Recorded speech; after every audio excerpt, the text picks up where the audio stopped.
तो चलिए आज बात करते हैं एक ऐसे फैसले की, एक ऐसी रिपोर्ट की जिसने भारत के सामाजिक और राजनीतिक ताने बाने को कह सकते हैं कि हमेशा के लिए बदल दिया। ये कहानी है मंडल आयोग की।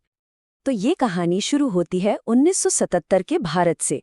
सोचिए, देश अभी अभी इमरजेंसी के दौर से गुजरा है और एक बदलाव की तलाश में है।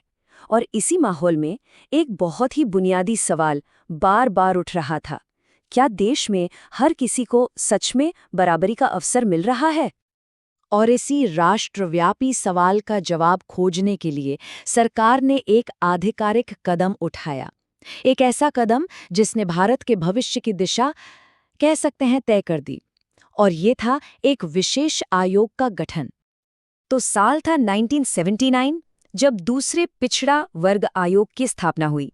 इसे ही हम आज मंडल आयोग के नाम से जानते हैं। और इसके अध्यक्ष थे बिंदेश्वरी प्रसाद मंडल, यानी बीपी मंडल, जिनके नाम पर ही इस आयोग का नाम पड़ा। इस आयोग को एक बहुत बड़ा और बहुत ही मुश्किल काम सौंपा गया था। काम ये था कि पूरे भारत की यात्रा करके उन समुदायों की पहचान की जाए जो सामाजिक और शैक्षिक रूप से पीछे रह गए थे, और साथ ही ये भी समझा जाए कि ऐसा आखिर क्यों हुआ। और इस मिशन को पूरा करने के लिए आयोग ने सचमुच पूरे देश की यात्रा की। टीम ने गांव-गांव जाकर बड़े-बड़े सर्वे किए, सामाजिक संकेतों का गहराई से अध्ययन किया और सदियों से चले आ रहे भेदभाव के प्रभावों को बहुत ही बारीकी से दर्ज किया। तो इस सफर के मुख्य पड़ाव कुछ इस तरह थे। 1979 में आयोग बना, 1980 में इसने अपनी रिपोर्ट सौंप दी, लेकिन फिर एक दशक का लंबा इंतजार। जी हाँ, पूरे 10 साल बाद 1990 में जाकर इसे लागू किया गया। तो सालों की मेहनत और गहरे अध्ययन के बाद आयोग अपनी रिपोर्ट के साथ सामने आया, और उस रिपोर्ट के केंद्र में एक ऐसी सिफारिश थी जो भारतीय राजनीति में आप कह सकते हैं एक भूचाल लाने वाली थी। और वो सिफारिश एक संख्या में सिमटी हुई थी, 27%। आयोग का प्रस्ताव था कि अन्य पिछड़ा वर्ग यानी ओबीसीज को सरकारी नौकरियों में 27% आरक्षण दिया जाना चाहिए।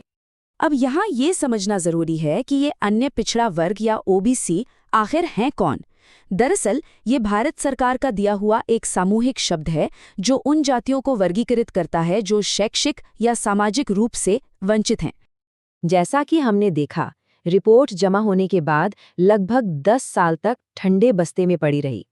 फिर आया साल 1990, जब प्रधानमंत्री वीपी सिंह की सरकार ने इसे लागू करने का ऐतिहासिक फैसला ले लिया। और इस एक घोषणा ने पूरे देश में एक सामाजिक तूफान खड़ा कर दिया। सड़कों पर समर्थन और विरोध दोनों की लहरें उठने लगीं, और एक ऐसी राष्ट्रव्यापी बहस छिड़ी जिसने भारत को झकझोर कर रख दिया। हालात कुछ ऐसे थे कि पूरा देश मानो 2 हिस्सों में बंट गया हो। यूनिवर्सिटीज, सड़कें, बाजार, हर जगह बस एक ही बहस छिड़ी हुई थी, मंडल आयोग की सिफारिशें सही हैं या गलत। देखिए, इस बहस के 2 मुख्य पक्ष थे। एक तरफ जो लोग समर्थन में थे, उनका तर्क था कि ये सामाजिक न्याय की दिशा में एक बहुत जरूरी कदम है। इससे ऐतिहासिक रूप से पिछड़े वर्गों को बराबरी का मौका मिलेगा। वहीं दूसरी ओर जो विरोध कर रहे थे, उनका मानना था कि ये योग्यता यानी मेरिट के सिद्धांत के खिलाफ है और इससे समाज में खाई और बढ़ेगी। और जब सड़कों पर ये बहस और आंदोलन तेज हो गए, तो इस पूरी नीति के भविष्य का फैसला करने की जिम्मेदारी देश की सबसे बड़ी अदालत यानी सुप्रीम कोर्ट पर आ गई। और फिर पूरे देश की निगाहें सुप्रीम कोर्ट पर टिक गईं। अदालत ने एक ऐतिहासिक फैसला सुनाया, जिसने न केवल इस विवाद को एक दिशा दी, बल्कि मंडल आयोग की जो स्थायी विरासत है, उस पर भी अंतिम मुहर लगा दी। ये मामला था इंदिरा साहनी और अन्य बनाम भारत संघ। इसका फैसला आया 1992 में, और इसी केस ने तय किया कि मंडल आयोग की सिफारिशों का आखिरी भविष्य क्या होगा। तो सुप्रीम कोर्ट ने अपने फैसले में 3 बड़ी शर्तें रखी। पहली, 27% ओबीसी आरक्षण को संवैधानिक रूप से वैध माना गया। दूसरी, सभी तरह के आरक्षण पर 50% की कुल सीमा लगा दी गई। और तीसरी, क्रीमी लेयर की एक नई अवधारणा पेश की गई, ताकि ओबीसी वर्ग के जो संपन्न लोग हैं, उन्हें आरक्षण के दायरे से बाहर रखा जा सके। और इस एक फैसले ने भारत में सामाजिक न्याय की नीति की दिशा को हमेशा हमेशा के लिए बदल दिया। ये एक नए युग की शुरुआत थी। आज भी अगर हम देखें तो मंडल आयोग की विरासत जिंदा है। ये भारत के मौजूदा आरक्षण ढांचे की नींव है।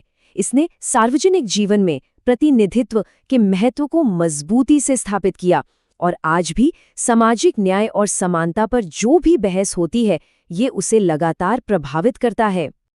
तो मंडल आयोग ने भारत को यकीनन बदल दिया, लेकिन जो सवाल इसने उठाए थे, क्या वो आज पूरी तरह से हल हो गए हैं? या बराबरी की ये बहस आज भी जारी है? ये एक ऐसा सवाल है जो आज भी उतना ही प्रासंगिक है।